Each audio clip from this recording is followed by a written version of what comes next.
Kamusta mga kadani? Alam nyo ba kung paano nagsimula ang GV Florida Transport? Sino nga ba ang mga nagtatag nito at may-ari? Sa video na ito, yan ang ating pag-uusapan mga kadani. Pero bago tayo magsimula ay pwedeng pakipindot naman yung subscribe button para updated ka kapag nag-upload ako ng bago kong video. Maraming salamat mga kadani.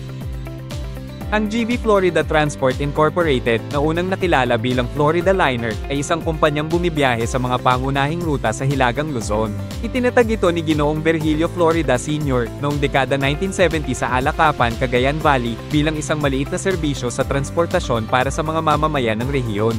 Noong 1999, formal itong nairehistro bilang GV Florida Transport Incorporated.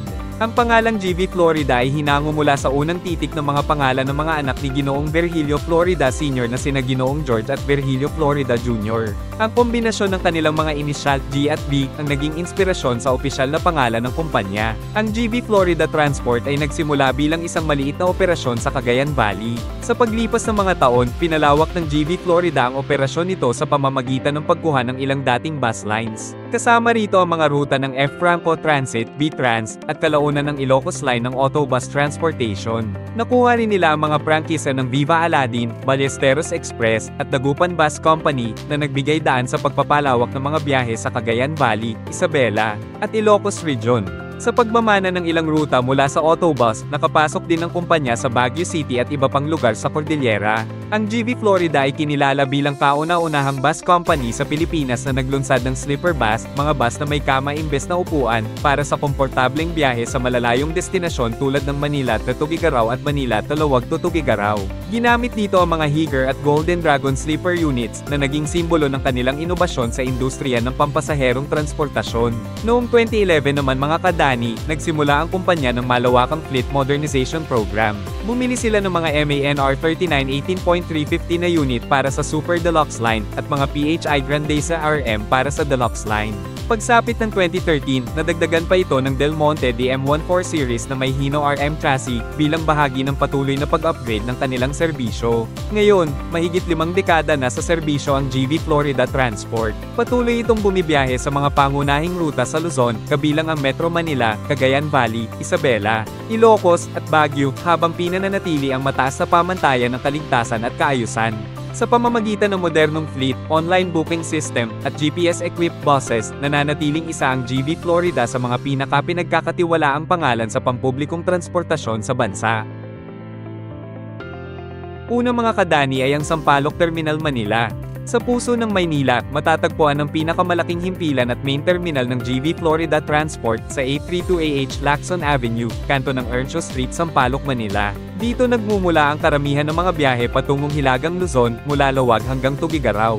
Araw-araw, makikita rito ang mga kulay pink, puti, at asul na bus handang magsimula ng biyahe sa mga probinsyang dinadaanan ng Pan-Philippine Highway. Pangalawa mga kadani ay ang Laoag City Terminal, Ilocos Norte.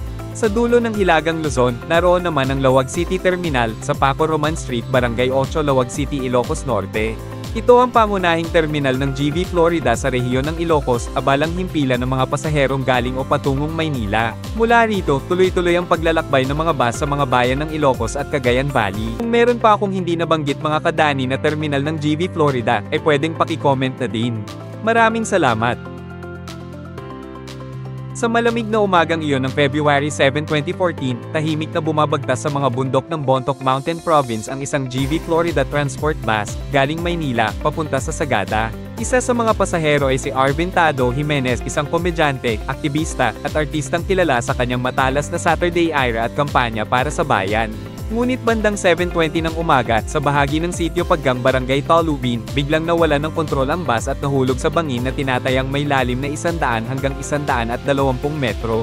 29 ang nasawi sa trahedya, kabilang si Tado. Ang aksidenteng iyon ay nagdulot ng matinding lungkot at galit sa publiko, hindi lamang dahil sa pagkawala ng isang tanyag na personalidad, kundi dahil muling nailantad ang mga problema sa kaligtasan ng mga pampasaherong bus sa bansa. Makalipas ang insidente, sinuspinde ng LTFRB ang operasyon ng GV GV Florida Transport habang isinailalim sa investigasyon ng kumpanya. Sa paglipas ng panahon, nanatiling paalala ang trahedyang ito na sa bawat biyahe may kasamang tungkuling tiyakin ang kaligtasan ng bawat pasahero. Isa pa dyan mga kadani, sa mga nagdaang buwan, muli na namang napasama sa balita ang GV Florida Transport, isa sa mga kilalang bus companies sa Hilagang Luzon.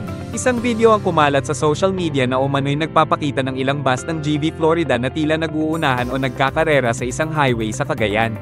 Dahil sa viral na video, agad na kumilos ang Department of Transportation at Land Transportation Franchising and Regulatory Board. Noong June 2025, ipinasuspinde ng mga ahensya ang 15 bus units ng GV Florida habang iniimbestigahan ang insidente. 3 driver ang kinansela ang lisensya matapos mapanood ang nasabing footage. Ayon sa mga ulat ng GMA News at Philippine Daily Inquirer, layunin ng suspensyon na tiyakin ang kaligtasan ng mga pasahero at disiplinahin ng mga tsuper na lumalabag sa patakaran sa kalsada. Samantala, sinabi naman ng pamunuan ng GV Florida na ang video ay edited at maaaring na fast forward upang magmukhang mabilis ang takbo ng kanilang mga bus. Gayunman, tiniyak nila na nakikipagtulungan sila sa investigasyon at patuloy na sumusunod sa mga regulasyon ng gobyerno. Hanggang ngayon, nagpapatuloy pa rin ang pagrepaso ng mga otoridad sa kaso at ang pangyayaring ito ay nagsisilbing paalala sa lahat ng transport operators na ang kaligtasan ng pasahero ay laging higit sa bilis ng biyahe. Mga partner or associated companies ng GV Florida Transport Incorporated,